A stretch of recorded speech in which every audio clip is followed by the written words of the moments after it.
Olá, boa noite. Boa noite a todos que nos acompanham aqui no canal do Facebook do Centro Espírita Caminho de Damasco. Uma boa noite a todos e é uma satisfação estar aqui na noite de hoje. Em primeiro lugar, eu agradeço a oportunidade, agradeço ao Caminho de Damasco pelo convite, e em especial a Inês e a Mônica. E estamos aqui para conversar um pouquinho sobre o tema da noite de hoje, a respeito da infância. Nós temos aí alguns minutinhos, né? Acredito que as pessoas estão entrando, então só queria dizer meu nome. Eu sou Rogério Fante e trabalho no 3 de outubro e faço palestras em várias casas espíritas na região da Lapa, bastante, e em alguns outros centros também. E já trabalho há alguns anos no 3 de outubro, e lá, junto com a minha esposa, no curso de expositores da casa, né, que inclusive é aberto aos interessados também. Momentaneamente, devido à pandemia, não está funcionando normalmente, mas esperamos que poderemos voltar em breve. Mas agradeço por ter essa oportunidade hoje de falar um pouco sobre a doutrina espírita. Eu gostaria inicialmente de convidar a todos para fazermos uma prece. Então vamos nos reunir aqui todos num só pensamento, numa verdadeira comunhão de pensamentos, como Allan Kardec dizia, todos juntos. Apesar da distância física, pelo nosso pensamento, nós nos colocamos juntos, solidários, com o objetivo do estudo, com o objetivo do aprendizado, da busca da nossa evolução espiritual. E através desse objetivo, dessa nossa postura, dessa nossa união, do nosso pensamento, nós pedimos aos espíritos amigos que nos sustentem, pedimos aos mentores da casa, do Caminho de Damasco, a sua proteção, a sua sustentação, e aos nossos amigos espirituais, que eles possam nos inspirar e que tenhamos aqui um período de paz, de solidariedade, de fraternidade, e possamos aproveitar essa oportunidade de hoje para o nosso estudo, para o nosso aprendizado. Agradecendo a Deus, nosso Pai, por mais essa oportunidade. Que assim seja. Então, vamos lá. Vamos dar início. Eu vou falar um pouquinho sobre a agenda aí de hoje, sobre o que a gente pretende conversar, aproximadamente durante 40 minutos, mais ou menos, é a nossa previsão.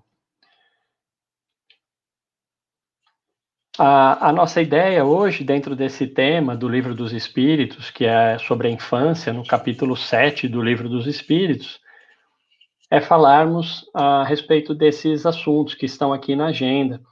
Um pouquinho antes da infância, vamos falar um pouco do progresso, vamos falar da escolha das provas, para nós podermos nos situar melhor no assunto, e aí entraremos na infância, falaremos da adolescência, uma curiosidade histórica que eu trouxe também sobre o jardim da infância, e falaremos sobre semelhança física e semelhança moral, e a nossa conclusão.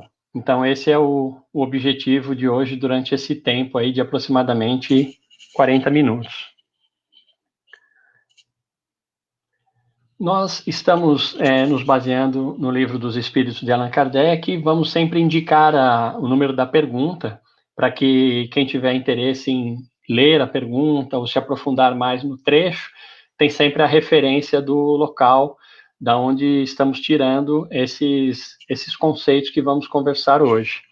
Iniciando, então, pelo conceito do progresso através das vidas sucessivas, um pouquinho antes do tema da infância.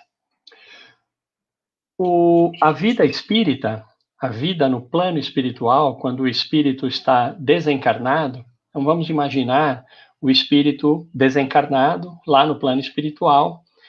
Ele tem condições no plano espiritual de analisar a sua posição e de analisar tanto os espíritos que estão ainda em posição inferior a dele, como superior. No plano espiritual, o espírito, ele tem essa clareza ao seu redor. Ele vê espíritos mais adiantados do que ele. E ele consegue também olhar para trás e olhar para as suas encarnações anteriores, saber onde ele acertou, aonde ele não foi tão bem. Tudo isso ele tem diante dele. E ele consegue enxergar o quanto ele precisa melhorar, evoluir, para subir mais alguns degraus na escalada espiritual.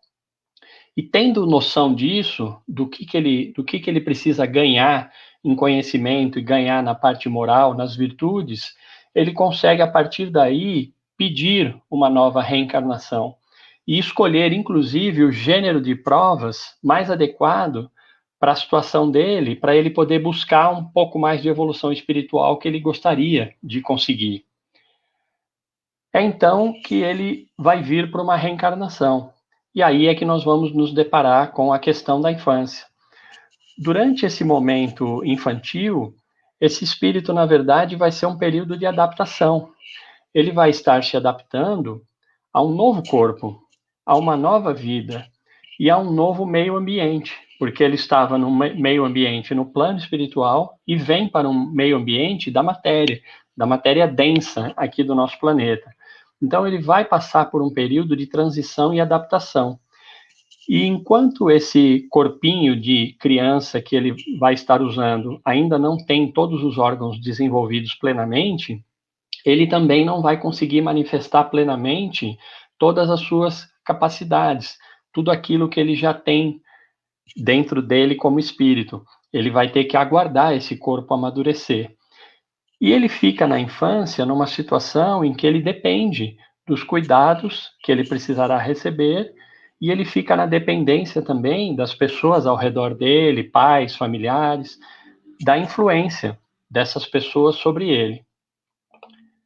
Ele vai, então, posteriormente ter o período da adolescência, e ao final da adolescência ele já está com o instrumento físico mais desenvolvido.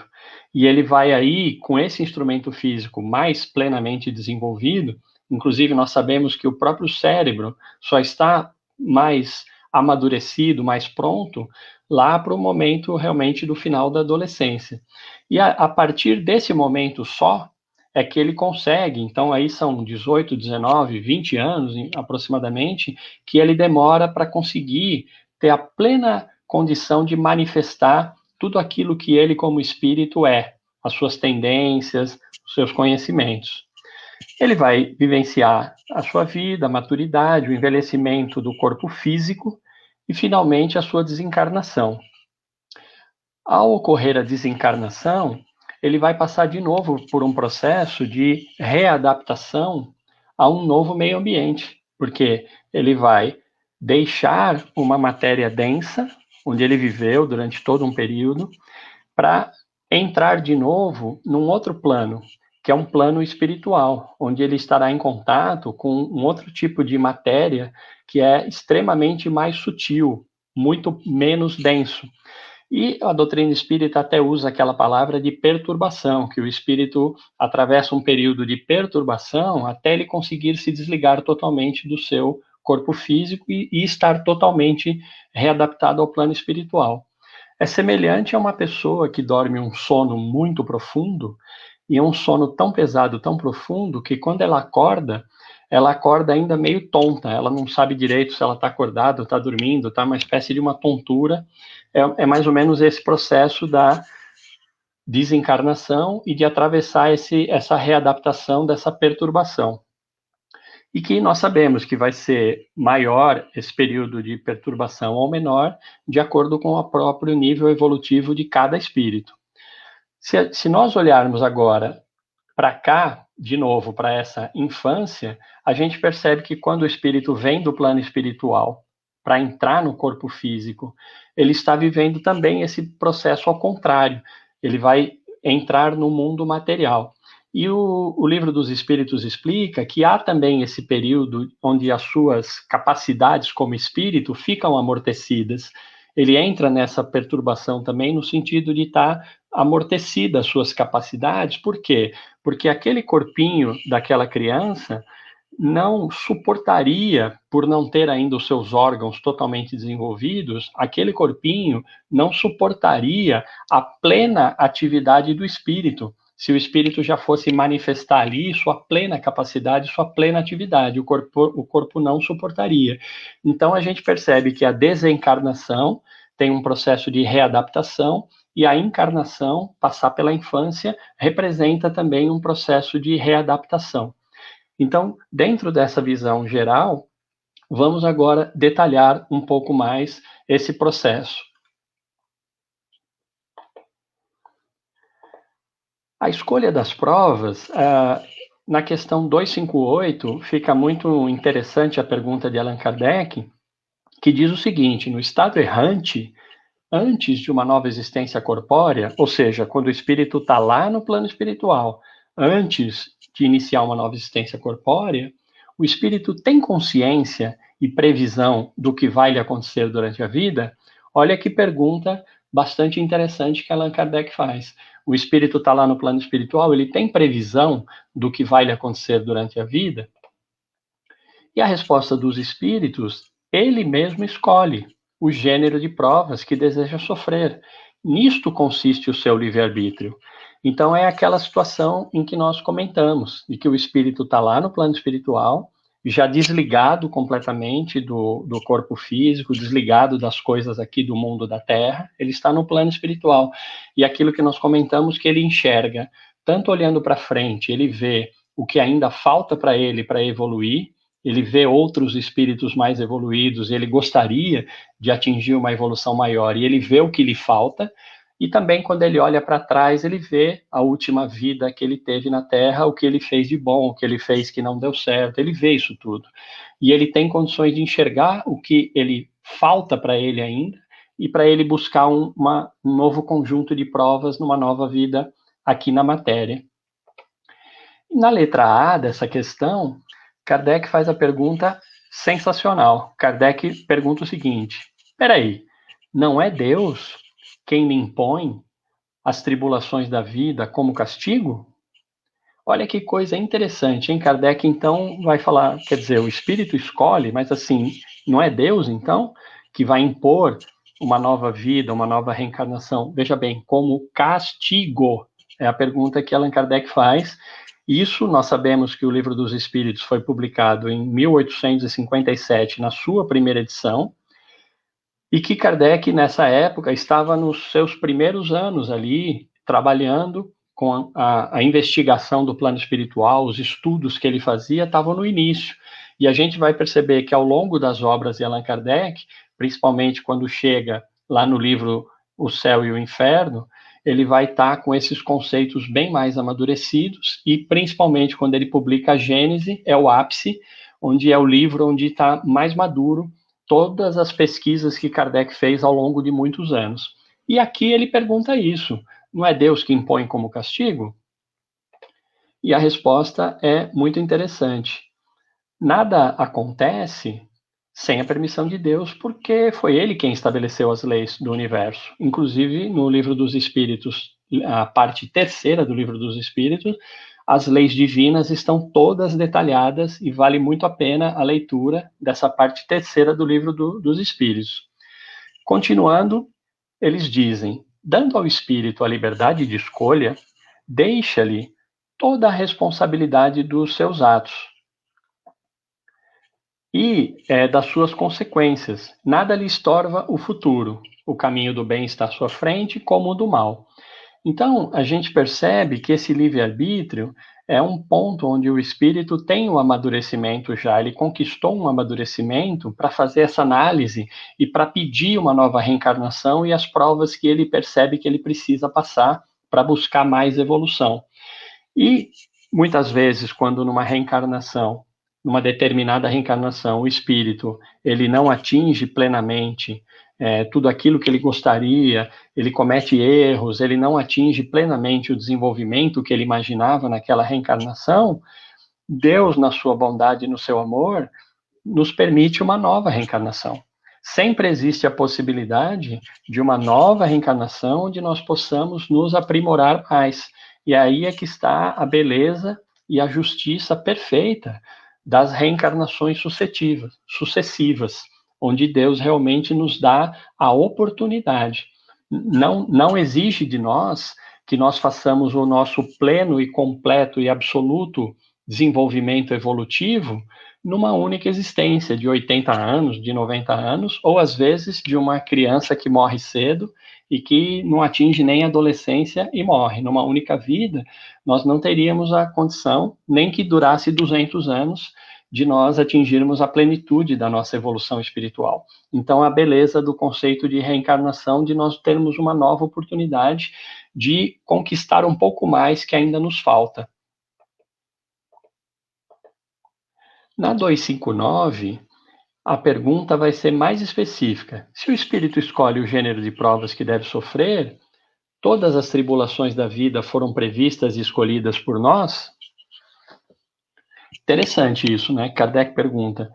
Todas, veja bem, todas as tribulações, todos os detalhes foram previstos e escolhidos por nós quando nós estávamos no plano espiritual pedindo uma nova encarnação?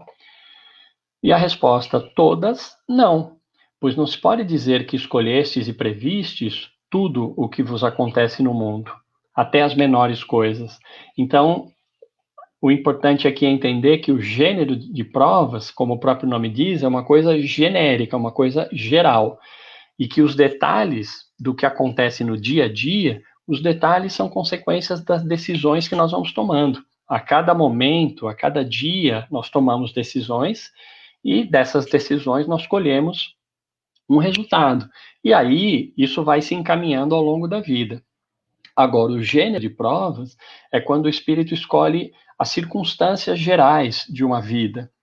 Por exemplo, ele percebe que ele precisa desenvolver alguns aspectos e que ele acha que se ele nascer numa condição de pobreza material, que vai ser importante para ele passar por determinadas dificuldades, restrições, para que ele aprenda a lutar por algumas coisas, a conquistar, aprenda a dar valor, a ter uma união, um ajudando o outro, uma solidariedade para vencer os obstáculos de uma vida que é uma vida que tem dificuldades na parte material, financeira da vida. Isso seria escolher um gênero de provas. Por outro lado, poderia ser escolher uma vida de uma condição de riqueza, para que ele escolha esse gênero de provas porque ele acha que passando pelas tentações que a riqueza traz, ele pode aprender a como evitar os erros, de como fazer um mau uso dessa riqueza, saber evitar isso e saber usar essa riqueza só para o bem. Então, é um outro tipo de gênero de provas, e não tem nada a ver com a escolha de detalhes. E os espíritos vão mais longe. Eles dizem que os detalhes nascem das circunstâncias e da força das coisas. E que eles brincam dizendo que se a gente passa por uma rua e uma telha cai na nossa cabeça, não pense que estava escrito aquilo, como se diz. Isso é um erro. As coisas não estão escritas assim em seus detalhes. Isso é uma maneira de pensar que não corresponde, porque não tem como a gente, numa vida que dure 60, 70, 80 anos de vida, ter todos os detalhinhos previstos, que no dia tal, tal hora, eu vou estar numa rua, e naquela rua vai vir uma telha cair na minha cabeça. Isso não faz sentido.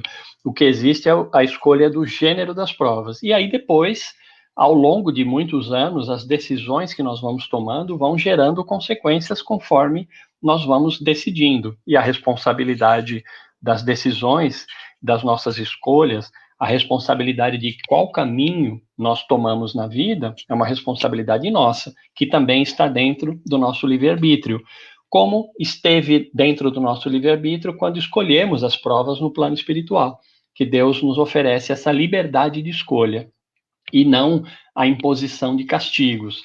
Então, aqui é um ponto muito importante. Deus não manda castigos e não manda recompensas. Não é uma questão de, a cada momento, mandar um castigo, a cada momento, mandar uma recompensa. Isso não funciona dessa maneira. Continuando na questão 266, Kardec faz uma outra pergunta muito importante. Não parece natural que os espíritos escolham as provas menos penosas? Então o espírito está lá no plano espiritual pensando numa futura reencarnação, seria natural ele pensar, eu vou escolher uma vida onde eu nasça com uma condição financeira muito boa, não quero ter dificuldades, né? Então Kardec pergunta, como é que funciona isso? E aí os espíritos vão dar aqui uma resposta bastante importante dentro da doutrina espírita para o nosso entendimento. A resposta é, para vós sim, ou seja, para vocês que estão aí encarnados, imaginando a situação do ponto de vista encarnado, parece que sim. Já para o espírito, não. Quando o espírito está liberto da matéria, então ele está lá no plano espiritual, totalmente livre da matéria, para o espírito, termina a ilusão que as coisas materiais aqui provocam. E a maneira de pensar do espírito é diferente. Então, isso é um ponto super importante de nós termos claro que o ponto de vista do espírito, quando ele está lá no plano espiritual, ele vê claramente quem ele é, o que ele fez e o quanto ele ainda gostaria de progredir e o que lhe falta. Ele vê isso de uma forma que é diferente da forma como nós encaramos aqui pelo ponto de vista da vida física. Então, essa distinção de que o mundo material é um mundo onde as coisas aqui são passageiras, é uma existência que dura alguns anos, algumas décadas. E aqui, essa existência na encarnação aqui na Terra, é a existência onde nós buscamos justamente ganhar experiência. Nós estamos buscando ganhar conhecimento e desenvolver as nossas virtudes morais, desenvolver o bem, desenvolver a tolerância, a paciência, a fraternidade. É para isso que serve essa passagem que nós fazemos por um momento de estar no corpo físico, vivendo a vida da Terra. E depois termina essa passagem, nós voltamos ao plano espiritual. O mundo espiritual, por sua vez, é eterno. E esse mundo espiritual, nós vemos claramente, quando nós estamos desencarnados lá no mundo espiritual, nós vemos claramente que ali é a verdadeira vida. Ali é a vida da imortalidade. E que, por mais que passemos por uma encarnação, voltaremos a essa vida que é a verdadeira, estaremos sempre na imortalidade. E passando aqui pela encarnação como fonte única e exclusiva de aprendizado. Então, essa distinção, ela é super importante na doutrina espírita, entre o que é matéria e o que é espírito.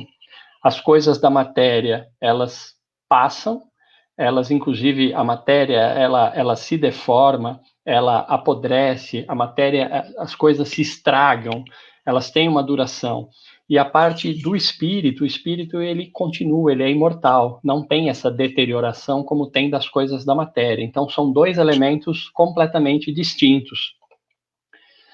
Então, chegando até o momento da infância, nós temos agora a questão 379, onde Kardec vai perguntar: o espírito que anima o corpo de uma criança é tão desenvolvido quanto o de um adulto?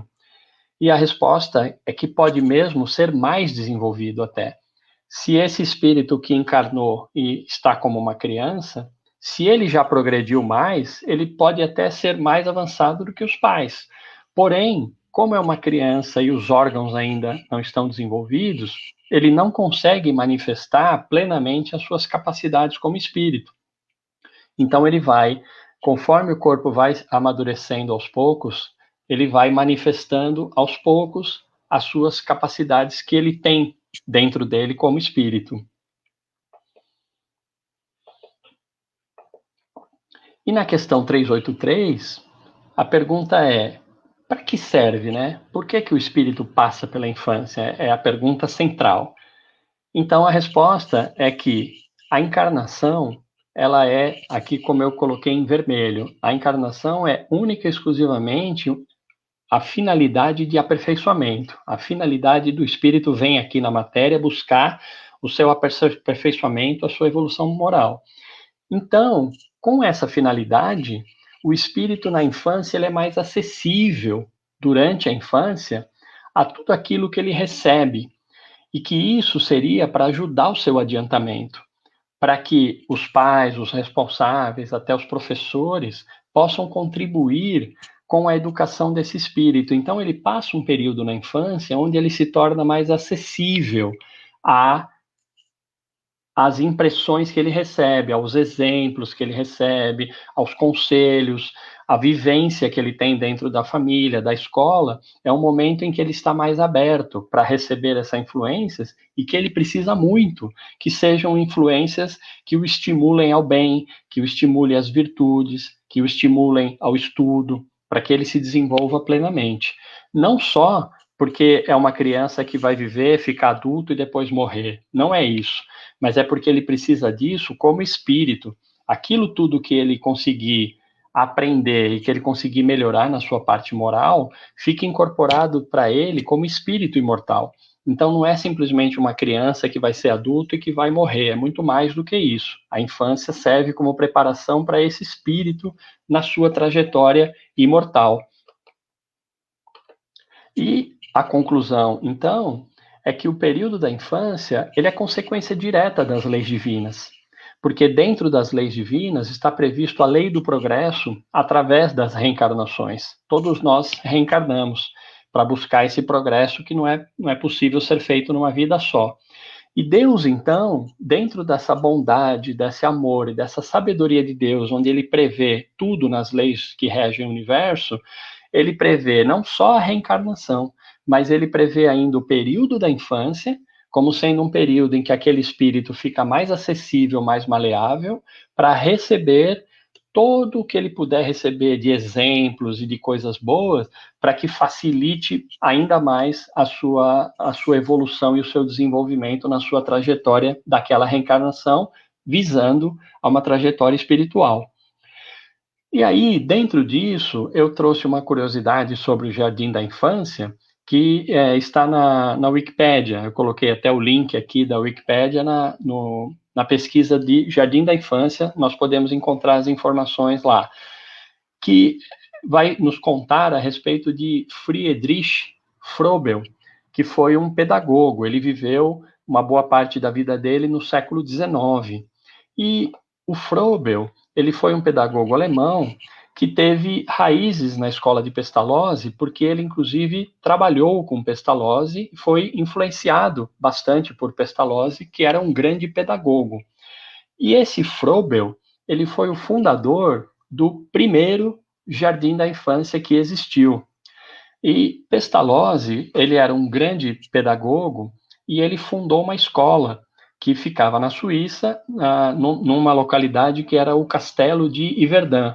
E o interessante dessa curiosidade da história é que Allan Kardec, quando era ainda criança, Allan Kardec saiu da França e foi levado por sua mãe à Suíça para estudar exatamente nesse castelo de Verdun, que era a escola de Pestalozzi. Então nós vemos aqui uma curiosidade histórica que coloca Allan Kardec muito próximo desse pedagogo Frobel, que foi quem criou a ideia de se montar uma escola para as crianças bem pequenas, e que ele deu o nome de Jardim da Infância.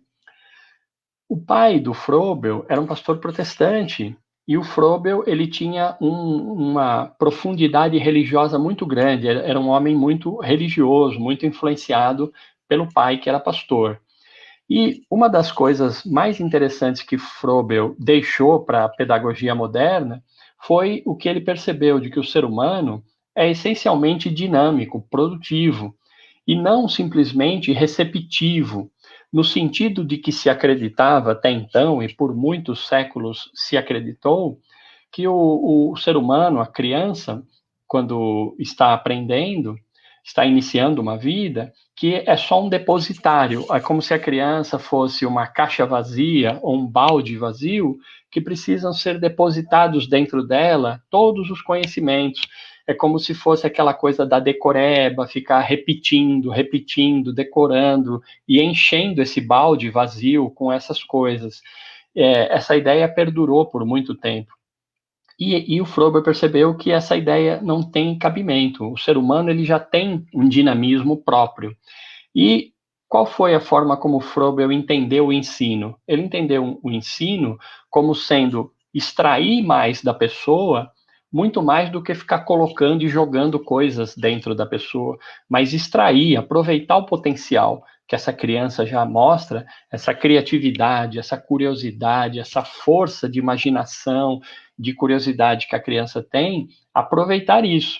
E interessante que isso tem ligação bastante grande com o Pestalozzi, que foi com quem o Froebel trabalhou. E daí o Froebel ter tido a ideia que a escola das crianças pequenas seria o jardim da infância, porque seriam as plantinhas, as crianças seriam as plantinhas novinhas que têm o caule ainda macio. E o jardineiro, que seria o professor, ele poderia trabalhar o caule dessas plantinhas para que ficasse uma planta muito bonita, com aquele caule na posição, crescendo bonito.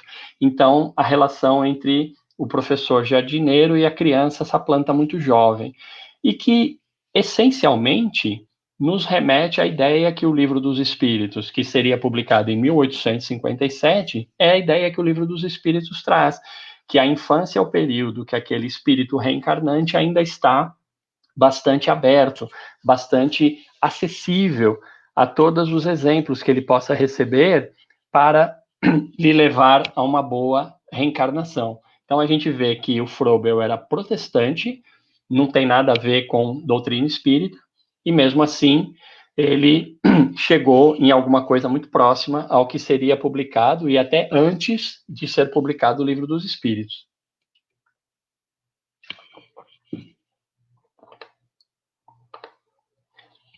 A infância, então, existe a pergunta que Kardec faz, muito curiosa, do choro da criança, e os espíritos vão explicar que essa fraqueza da criança, ela atrai os cuidados que ela precisa durante a infância. Ela está necessitada de receber uma série de cuidados.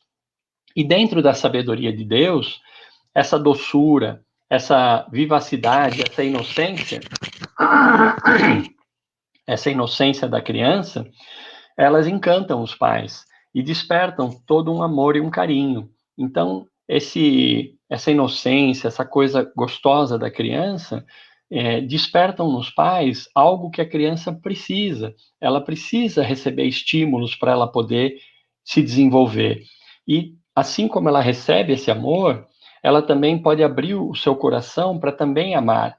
Ela pode também praticar ao longo da sua vida aquilo que ela recebeu também em forma de amor e de exemplos de virtudes, né, de paciência, de respeito, de convivência pacífica. Tudo isso está previsto na sabedoria de Deus e um momento que é fundamental para o desenvolvimento desse espírito reencarnante. Já na adolescência, Kardec faz uma pergunta aqui muito atual até, algo que a gente se vê falar bastante, é por que há uma mudança no caráter dessa criança num certo momento, quando ela sai da adolescência. Aí Kardec pergunta, é o espírito que se modifica? Teve uma modificação lá naquele espírito que estava encarnado? Porque ao sair da adolescência ele tem umas mudanças. Aí os espíritos vão explicar que é o espírito que retoma a sua própria natureza. O espírito está retomando ali aquilo que ele realmente é. Por quê? Porque a partir do momento que essa criança já tem os órgãos desenvolvidos, já está lá na saída da adolescência, o seu verdadeiro caráter pode reaparecer plenamente.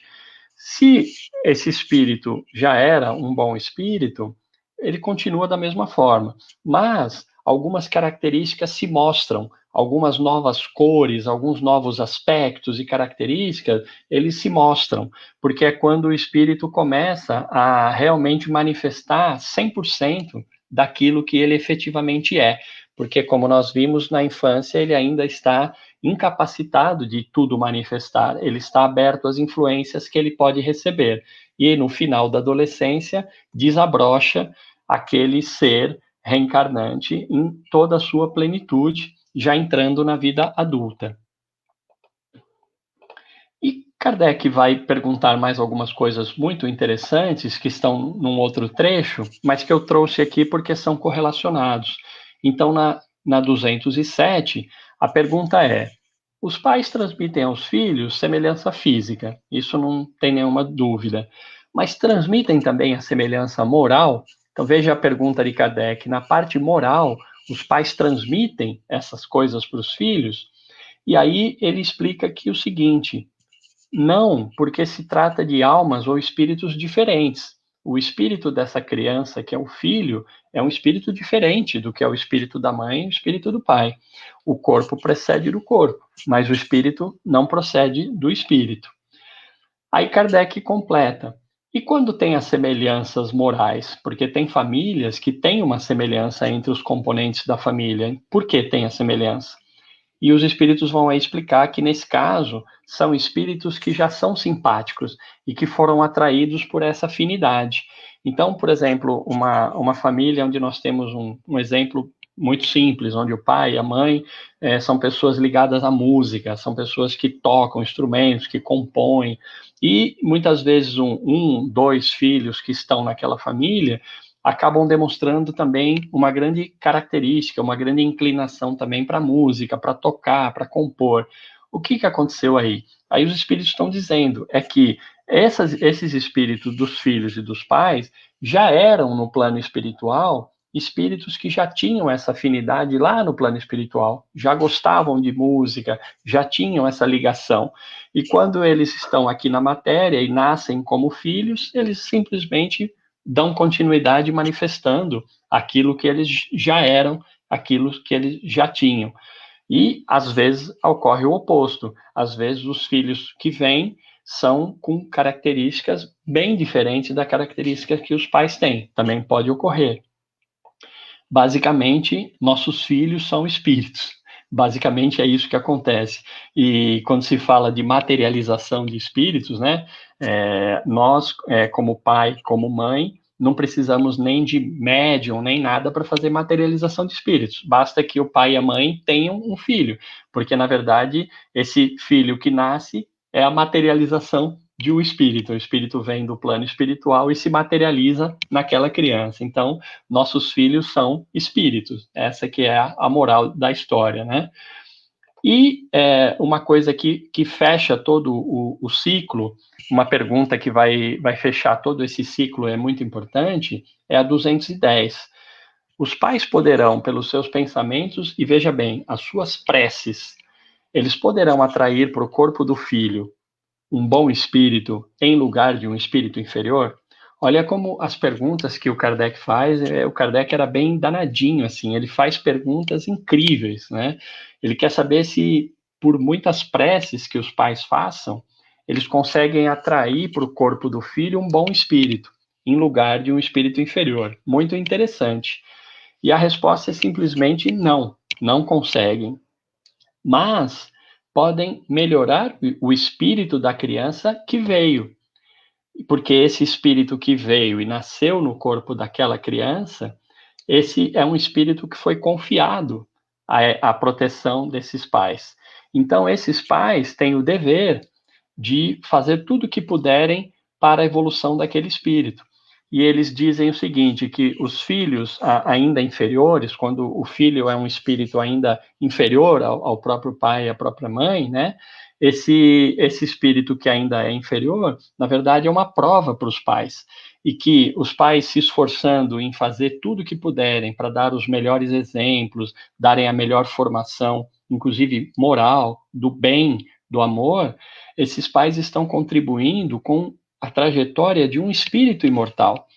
E uma vez que eles consigam dar esses exemplos e fazer essa formação desse espírito e ele entrar no caminho do bem, esses pais poderão, no futuro, estando todos lá desencarnados no plano espiritual, se reencontrarem muito felizes de terem podido juntos, terem feito esse bem a um espírito que alterou sua trajetória e entrou num caminho de evolução espiritual que ele não estava conseguindo entrar. Então, imagina a imensa alegria que é de poder dar essa contribuição na trajetória imortal de um espírito quando os pais conseguem ter sucesso nessa missão.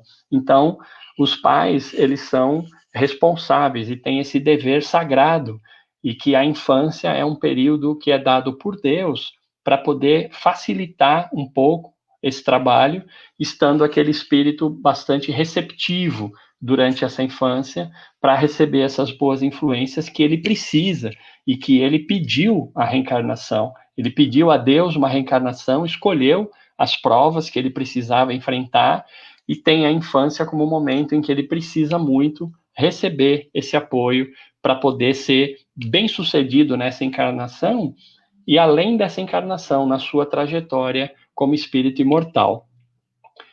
E eu gostaria de comentar aqui na bibliografia e estimular bastante a todos que leiam o Livro dos Espíritos e citar, inclusive, o Herculano Pires, que a tradução feita pelo Herculano Pires é muito boa, e que o Herculano é considerado um dos maiores estudiosos que já existiu da obra de Kardec e uma das pessoas que melhor compreendeu, que mais compreendeu toda a obra de Allan Kardec, e as traduções que ele faz são muito boas. E que muitas vezes se fala que é difícil, é complicado ler o livro de Allan Kardec, é muito difícil de entender, mas na verdade nós vimos aqui que as perguntas são perguntas extremamente diretas e que vão assim no ponto da questão, muito diretas, e as respostas dos espíritos são respostas também extremamente diretas, se é sim, é sim, se é não, por que é sim, por que é não, direto. Então, a leitura dos livros de Allan Kardec é uma leitura muito boa para nós, e foi alguém também que era um pedagogo, e que fez os seus livros com o máximo cuidado para transmitir da melhor forma possível.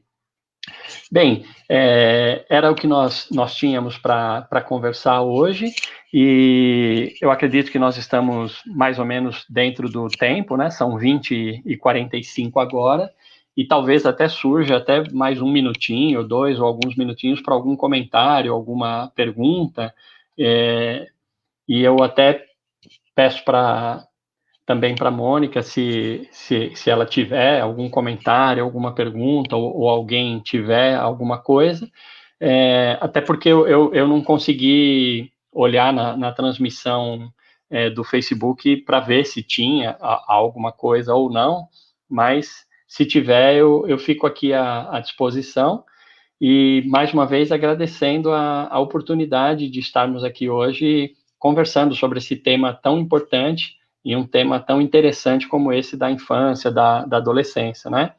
A Mônica está me passando aqui que não tem nenhuma pergunta, né?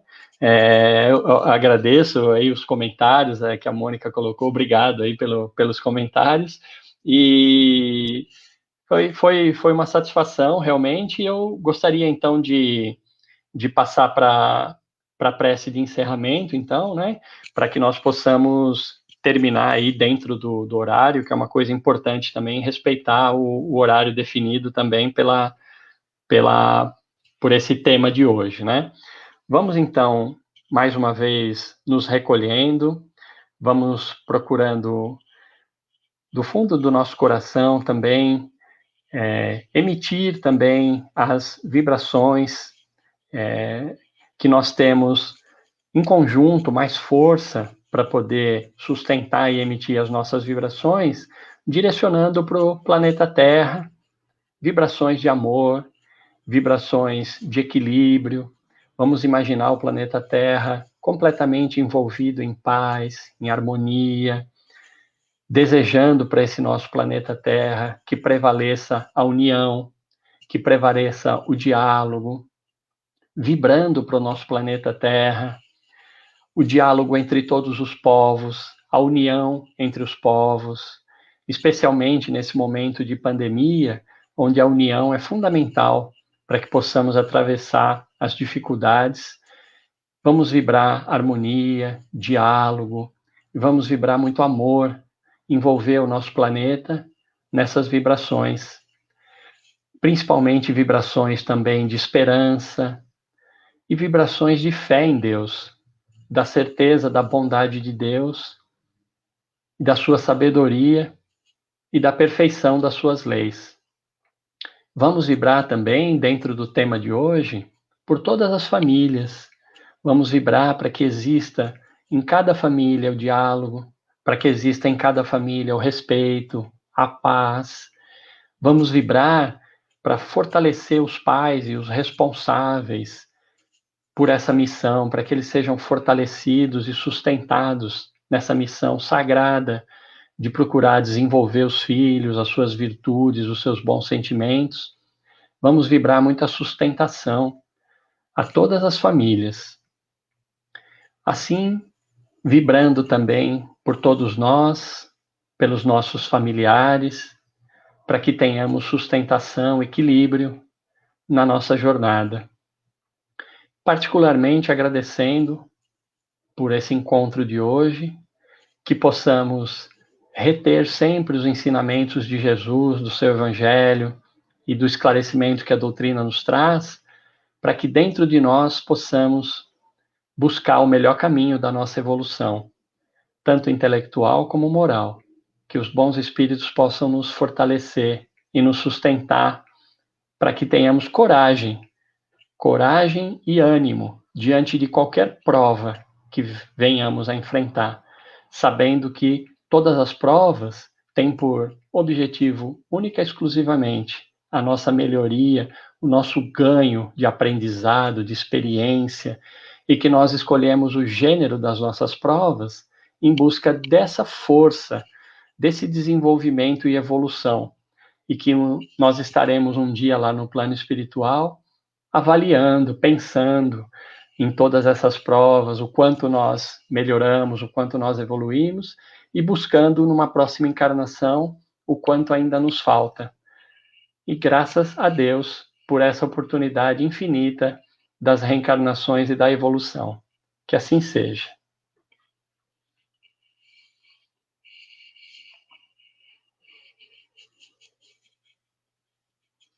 Então, obrigado então a todos e até uma próxima oportunidade. Boa noite a todos, pessoal. Boa noite e muito obrigado.